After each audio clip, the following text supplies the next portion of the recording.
Sabará, conta pra gente o que aconteceu com a sua candidatura a prefeito, onde o Partido Novo perdeu o rumo, porque eu lembro que você estava cotado, seu nome já estava, inclusive, fazendo parte das pesquisas, né, de intenção de voto, e de repente você desistiu. O que aconteceu? Bom, na verdade, eu não desisti nunca, né? Eu fui até o final. Agora, o que foi feito ali, e o Mota acompanhou bastante, foi ali que a gente começou a nossa amizade, inclusive, que ele me avisou, né? Hashtag Mota avisou desde 2016, é uma hashtag famosa aí. E, na verdade, é o seguinte, quando o Amoedo percebeu que realmente existia uma chance de eu ganhar a eleição e que eu realmente sou uma pessoa de direita e que estava alinhado com os conservadores, com uma possibilidade de apoio, inclusive, do próprio presidente Bolsonaro, eu fui intimidado, literalmente, a desistir da candidatura ou eles iam acabar com a minha candidatura. E isso me foi dito algumas vezes, né? E eu não aceitei essa condição, até porque participei do tal processo seletivo que eles fazem, concorri com 76 pessoas, só isso, 76 pessoas, ganhei de todas elas, né? Eu fui secretário 2 vezes, municipal, fui secretário estadual, sou empresário, entreguei currículo, entreguei patrimônio, meu IR desde 2008 eu abri para o partido, então, assim, é uma situação ridícula, né, e patética o que foi feito comigo e com todos os outros candidatos a prefeito do Brasil do ano passado, porque o que aconteceu comigo acabou afetando o Partido Novo como um todo. Só na minha chapa eram 34 vereadores. Você imagina todos os outros 33 candidatos a prefeito pelo Brasil que tiveram suas comigo, né? E simplesmente porque o Amoedo não aceita e não queria aceitar que a pauta conservadora alinhada à direita, que por acaso tem a ver com o Bolsonaro, fosse para frente. E tentaram me intimidar. Eu não vou ser intimidado, eu avisei que isso não ia acontecer. E aí, na convenção partidária, tentaram me tirar no voto, e eu ganhei no voto do próprio Amoedo, e mandou o pessoalzinho votar lá. Eu tive 150 votos favoráveis a mim e 14 contra, ou seja, o próprio partido, os filiados, me consolidaram como candidato. Minha candidatura foi registrada no TRE, que é estadual, e homologada no TSE. Então, eu já era candidato. E aí, 3 dias antes de começar a campanha, eles me expulsaram do partido para tirar minha legenda, porque sem legenda você não concorre, né? O que eu fiz? Eu recorri no TSE. Eles não esperavam que eu fosse fazer isso, porque eles começaram a bombardear mentiras sobre mim na imprensa para eu desistir, né? Então começaram a falar de inconsistências no meu currículo, o currículo que eles mesmos analisaram por mais de 6 meses, quase um ano, eles mesmos aprovaram, então eles começaram a falar contra o que eles mesmos aprovaram. Eles publicaram a minha declaração de bens errada de propósito para depois eu corrigir. Então eles foram jogando isso para ver se eu desistia. E aí eu fui ao TSE, ganhei no TSE, o ministro do TSE, Salomão, ele deu uma liminar, né, um mandato de segurança que devolveu a minha filiação ao Novo. Com isso, retornou minha candidatura. Eu estive no único debate que houve, que foi o da Bandeirantes. Foi o primeiro debate, eu estava lá. E fiz um acordo com o partido, que não foi respeitado por eles, de não atacar o partido e falar de propostas, e aí eles manteriam a minha candidatura até o final e repassariam os recursos, né, a grana, o dinheiro que eu captei, e dinheiro meu também que estava lá no partido, que eles deviam depositar na minha conta de campanha, né? E não fizeram isso. Ficaram com o dinheiro, usaram o dinheiro da minha campanha, inclusive, para brigar juridicamente, né, contra mim, com advogados, e, no final das contas, tiraram a minha vice. E aí, juridicamente, não tem como continuar uma candidatura. A filiação, o TSE, inclusive, até conseguiu colocar de volta. Agora, vice, quem coloca é o partido. Não tem como o candidato colocar vice. Eu até tentei. E aí, saindo a vice, acabou a campanha. Então, eu fiz lá 15 dias de campanha e depois a campanha acabou. E o Novo acabou junto, né? Eles sabiam que ia acontecer isso. Eu avisei que eu não ia desistir. Falei que ia até o final, né? E eu sabia que o Amoedo ia até o final também. Então, vamos todo mundo até o final.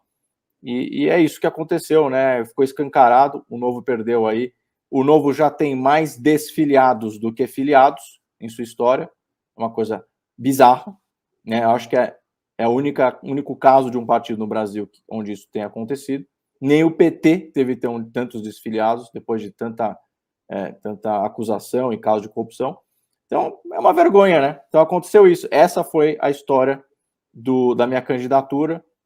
Tudo isso para que eu não fosse ali, tivesse o apoio da direita e do Bolsonaro e fosse para o segundo turno contra o Boulos, porque isso ia acontecer. Né? A gente tinha rodado já várias pesquisas qualitativas e o Boulos estava no segundo turno. Quem é para o segundo turno com o Boulos? Quem estivesse na direita.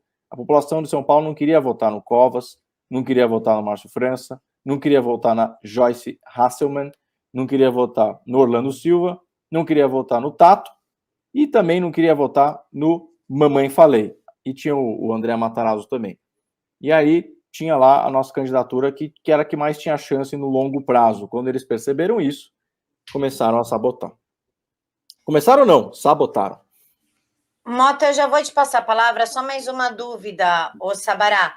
Antes e depois de você saíram o Mota, né? O vereador Leandro Lira, do Rio de Janeiro, que inclusive conheço pessoalmente, foi um dos melhores vereadores que o Rio teve o prazer de ter. O Lira trabalhou duro e trabalhou muito sério. O ministro Ricardo Salles, o deputado Alexandre Freitas e muitos outros. Como um partido consegue sobreviver perdendo grandes lideranças? Eu vou falar da parte do Lira, porque é uma pessoa que eu conheço, eu coloco mão no fogo. O Lira liderou muito bem o Rio de Janeiro, inclusive barrando projetos que aumentariam impostos do carioca. Ele lutou muito. Como é que o Novo consegue sobreviver? Não, na verdade, o Mota fala muito bem isso. Não quer saber a história verdadeira do Partido Nojo, compra o livro do Mota, né? Que é o título do livro é Os Inocentes do Leblon. Ali você vai ver exatamente o que acontece no Partido Nojo e quem é realmente a pessoa que está por trás, que é o Amoedo, que tem um plano de poder próprio dele e um ego dele. É tudo sobre o ego dele. Tá aqui, ó, o Mota mostrando ali a capa do livro. Excelente livro, muito bem escrito. Não é porque o Mota é meu amigo que eu estou falando assim desse jeito exagerado, mas é que realmente muito bem escrito, de um jeito muito leve, não ofensivo. Não é um livro que ofende as pessoas, mas é uma narrativa, né, de uma história de um partido que tinha tudo para ser um partido para mudar o Brasil, né, e teve a participação aí intensa, incansável do Mota, inclusive, e foi sequestrado por um egomaníaco, que é o Amoedo, e esse cara, ele não aceita nada que seja diferente do que ele acha que tem que ser. E o que vai acontecer, Camila? Na minha opinião, o Amoedo, ele quer o quê? Ele quer uma bolinha para ele brincar. Então, o partido vai se desmantelar, vai se esfacelar. Um monte de gente trouxa, como nós, colocamos dinheiro, fomos atrás de filiados. Só no ano passado, eu captei mais de 2.000 filiados no interior de São Paulo, no partido, quando eu estava rodando, né? Então, assim, um monte de gente investiu tempo, e aí ele vai, tira essas pessoas que discordam do que ele acredita, e vai ficar brincandinho de dar entrevista, e vai lá, candidata um pouquinho, não candidata de novo.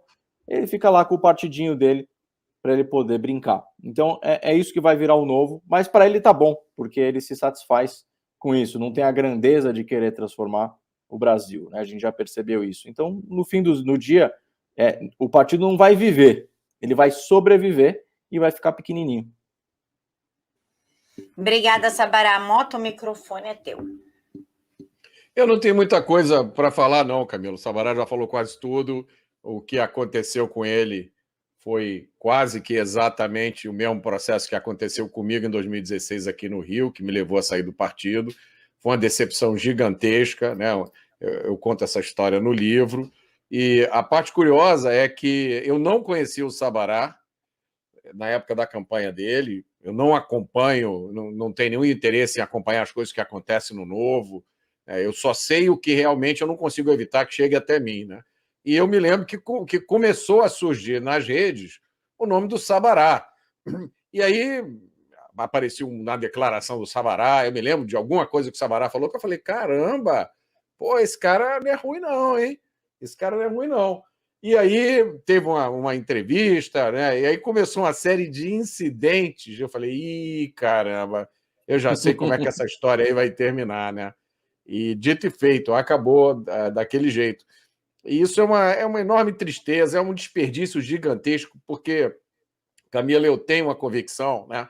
Eu, em 2016, passei por um processo muito parecido com o do Sabará, que eu tinha pretensão apoiada por mais de 90% dos filiados aqui do Rio de Janeiro de ser candidato a prefeito do Rio de Janeiro em 2016. Eu acho difícil eu ter sido eleito, mas com certeza eu teria tido uma quantidade de votos muito maior do que a pessoa que acabou sendo candidato. O Novo provavelmente faria pelo menos mais um vereador, em vez de fazer um, teria feito 2, talvez até 3. Em 2018, teria a condição de lançar uma candidatura ao governo do Estado com chances reais de ganhar, né? Em vez de lançar uma candidatura fantoche só para servir para criar espaço e palco. E o que me dá mais uma pontada, Camila, é pensar que se o Novo tivesse seguido o caminho que a gente tinha traçado para ele, talvez em 2018 ele tivesse sido uma alternativa boa para o presidente Jair Bolsonaro. Você já imaginou se o presidente tivesse se candidatado por um partido estruturado, né, com uma direção ideológica firme, tivesse eleito uma bancada de pessoas preparadas para entrar no Congresso em 2019, a história brasileira poderia ter sido completamente diferente nos últimos 2 anos. Né? Mas, como o Sabará sabe, né, já viu isso acontecer, eu sei que ele já chegou nesse nível de maturidade, o maior inimigo do político ou do candidato, né, de quem está envolvido na vida política, é a vaidade. É o teste definitivo da vocação do propósito. Quem não tem propósito e entra para a vida política em busca de vaidade, para satisfazer a sua vaidade, é terrível. Outro dia eu estava assistindo uma live do MBL com o Amoedo, que agora eles estão fazendo várias, né? Antes eles não se falavam, o Amoedo sempre foi contra o MBL, agora está fazendo livezinha junto. E a cara que o Amoedo faz quando o Renan, que é um espertão, né, começa a jogar confete pro Amoedo falando, você tem que ser o nosso candidato, sabe? A cara que ele faz é muito engraçado, porque ele não consegue disfarçar, né, a vontade que ele tem de escutar isso, de que ele tem que ser o candidato. Ele fica assim, não fala aí, mas assim, você vê que ele tá ali morrendo de prazer, tendo quase orgasmo ali, porque é isso que ele quer, propósito zero, ego na lua.